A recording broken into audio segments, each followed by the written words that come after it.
코로나19와 함께한 지 어느덧 2년째. 마스크를 쓴 얼굴과 사회적 거리두기는 일상이 됐습니다. 오늘 0시 기준으로 국내 발생 매일 아침 신규 확진자 수를 확인하는 일도 이젠 익숙하죠. 그동안 K방역의 최전선에서 쏟아지는 그 숫자를 온몸으로 감당해온 사람들이 있습니다.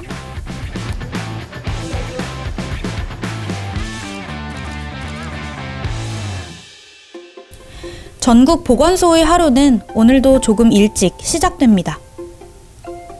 네네, 여기 성역수 보건소입니다. 어제 검사 받으셨는데 코로나 확진이 되셨어요. 코로나 확진되셨어요. 그러면 선생님 같은 걸 좀 할 거거든요. 출근은 언제까지 하셨어요? 매일 이렇게 일찍 나오세요? 그 선별진료소에서 하루 한 1000명 정도씩은 이제 매일 검사를 해요. 오늘 같이 뭐 4명이 나왔다 그러면은 이분이 그 4명만에 끝나는 게 아니라 밀접 접촉하신 분들이 이제 수십 명에서 뭐 수백 명까지 갈 수도 있거든요. 그럼 그런 분들은 또 자가격리 전화해서 뭐 자가격리 통지하고 또 처음에는 막 울면서도 하고 막 하셨답니다. 과장님께서 한 달 동안 이제 코로나 확진자가 얼마나 안 나온 날이 있는지 네. 뭘 한번 여기다 적어보자 해갖고 이제 네. 이른 아침부터 바삐 움직이는 팀은 또 있습니다.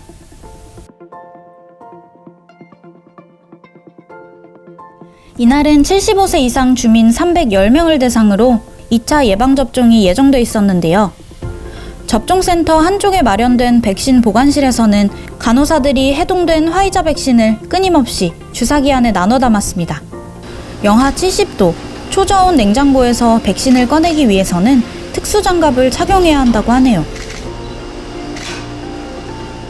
이제 어르신들이 7시, 8시도 안 돼서 오시니까 또 질서유지 나가 계시고 전반적으로 이제 한번 살펴보죠. 빠진 게 있나.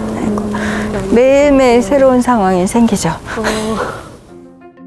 올해 2월 코로나19 예방접종이 시작되면서 보건소 내 재활보건실에는 코로나19 예방접종 상담센터가 마련됐습니다. 저희 이제 대상자별로 지금 현재 민간 의료기관에다가 그 아스트라제네카 접종 예약을 지원해 주시고 있고요. 저희 직원분들께서는 예방접종 후에 이상 반응이 발생할 수가 있어서 그거에 대해서 이제 상담해 드리고 필요한 서류 같은 것도 이렇게 안내해 드리고 현재는 마치 슈퍼맨처럼 어떤 일도 척척 해내는 보건소 사람들. 하지만 이 모든 게 처음부터 수월했던 건 아닙니다. 처음엔 다 했어요. 역학조사, 자가격리, 선별진료소 준비부터 환자 이송 거의 그 한 팀 안에서만 이루어졌어요. 네, 약간 뭐라고 해야 되지? 다 하기 전에 뭘 좀 마치기도 전에 계속 막 밀고 내려오는 네네네네 계속 쌓이는 거죠. 계속 쌓이고 밀리고 선별진료소는 이제 시작을 하긴 했는데 아무것도 없잖아요. 음압 시설이 돼 있는 곳에서 검사를 하라고 하는데 그때 당시 전국 보건소에 그게 어디가 있어요? 없지. 네, 저희 같은 경우는 저 컨테이너 박스 있잖아요. 그 컨테이너 박스에서 임시로 그러면 우선 하자. 그리고 이제 이게 검사를 하다 보면은 이제 또 접촉자가 있잖아요. 자택이 없으신 분들이 또 있어요. 이분들이 있을 곳이 없으니까 저희가 그 뭐라 그러죠? 캠핑카 아니고 그 카라반 그런 시설을 여기 차를 3대 4대 여기에다가 이렇게 해놓고 있었거든요. 거기 난방도 안 된다고 그러죠. 먹을 건 없다고 하죠. 막 그랬을 때 저희 거 먹었던 거 다 싸들고 왔던 것도 기억에 남고. 근데 지금은 다 세분화돼서 지금 선별 담당자도 생기고 대응팀과 관리팀이 구분이 되고. 근데 그게 자리 잡기까지가 지금까지 걸린 것 같아요. 보건소 직원들 대부분은 1인 다역을 도맡으며 늘어난 업무량을 소화하고 있습니다. 흉부 엑스레이를 찍는 방사선실의 장기련 주무관은 방역물품 관리 업무를 병행하고 있는데요. 네, 일단은 여기 자가격리 물품으로 나가는 거는 손소독제이고요. 손소독제 있고 체온계가 이제 일일이 다 드릴 수가 없기 때문에 이렇게 붙이는 체온계로 돼 있어요. 그래서 이거를 몸에다가 이렇게 목 같은 데다 붙이면은 색깔이 이제 체온이 올라가면 색깔이 변해요. 그리고 이제 마스크 기본적으로 멘탈 마스크랑 KF 마스크랑 결핵관리실 강민아 주무관은 오늘 확진자 이송 업무를 맡는 날입니다.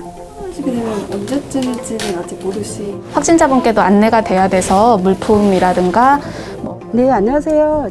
준비는 어느 정도 되셨어요? 버릴 수 있는 옷으로 입고 가셔야 돼요. 고가의 외투라든지 가방이라든지 절대 안 되고요. 나오실 때 그런 것들은 전부 다 폐기를 하거든요. 그 핸드폰하고 충전기는 꼭 가지고 가세요. 네, 잘 다녀오세요. 네. 이제 주말에 같을 때에 또 확진자 분이 나오시니까 금요일에 그 다음 순번이 다음이 나다라고 하면 주말을 이렇게 비워둬야죠. 이송 가능성이 있기 때문에. 보건소를 쓸고 닦고 소독하는 청소 노동자들도 또 하나의 슈퍼맨입니다. 아무래도 신경 쓰지요. 코로나가 있기 때문에 우리가 이제 문짝 같은 거 소독해서 더 많이 닦죠. 네. 네, 마음이 아프지요. 내 자식만이로 얼마나 마음이 아픈데요. 안쓰럽고. 1년 반을 쉴 새 없이 달려온 보건소 사람들. 지난 시간을 회상하는 얼굴에서 고된 노동의 흔적들이 자주 보였습니다. 제가 너무 어느 날 근무에 대한 이제 약간 회의가 들더라고요. 내가 코로나를 내가 발생시켰나? 우리 시에 아니 저 말고 저희 팀원들이 아마 비슷하게 다 생각했을 것 같아요. 내가 그랬나? 뭐 잘못했나? 왜 내가 벌을 받지?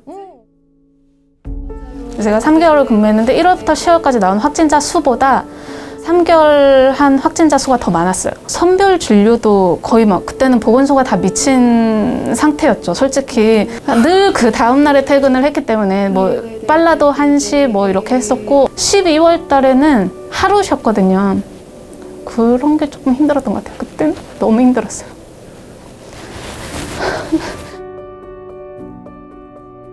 부산의 한 보건소에서 일하던 간호직 공무원이 스스로 목숨을 끊었습니다. 지난 5월 23일 부산의 한 보건소에서 안타까운 소식이 들려왔습니다. 지금 제가 37년째 보건소 근무를 하는데 계속 인력이 그렇게 채워지지가 않는 거예요. 항상 부족이에요. 어떻게라도 해내야 되니까. 그래서 이 직원도 아마 그게 너무 힘들었을 것 같아요. 너무너무 힘들어서. 직원분들끼리도 그렇게 큰 사건 있죠. 다가오죠. 예. 아우 이건 언제 일어날 수 있는 일이었어 라고 얘기를 했어요. 저는 또 걱정이 되는 게 이거를 부탁했던 직원이라든지 아니면 아우 좀 힘들다라고 했을 때 그걸 또 수용해 주지 못한 그런 분들도 있을 거예요. 그래서 그 가족도 힘들겠지만 그 주변에 그 보건소 전체적으로 좀 많이 힘들겠다라는 생각이 좀 들었어요. 보건소한테 이 코로나 유행이라는 것은 어떤 시간이며 어떤 존재였나요?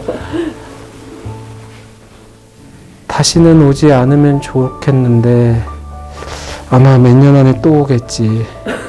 응? 그래서 그때는 좀 더 인간적으로 대응할 수 있으면 좋겠다.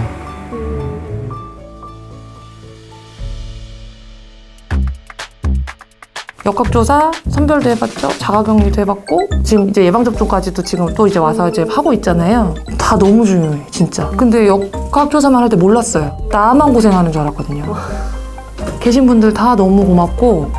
공무원이 워낙 엄마 같은 역할이잖아요. 해도 티가 안 나는, 안 하면 티 나는. 같이 해야 될 일이니까 그냥 같이 노력해야죠. 이거 파스는 왜 붙이셨어요? 아, 저 짐 들다가 저기 손을 삐끗. 뭘 들다가 그러거든요. 전국 256개 보건소에서 K방역의 수레가 굴러가고 있습니다. 방역의 최전선에서 슈퍼맨이 돼야만 했던 사람들. 그들의 묵묵한 헌신은 오늘도 계속됩니다.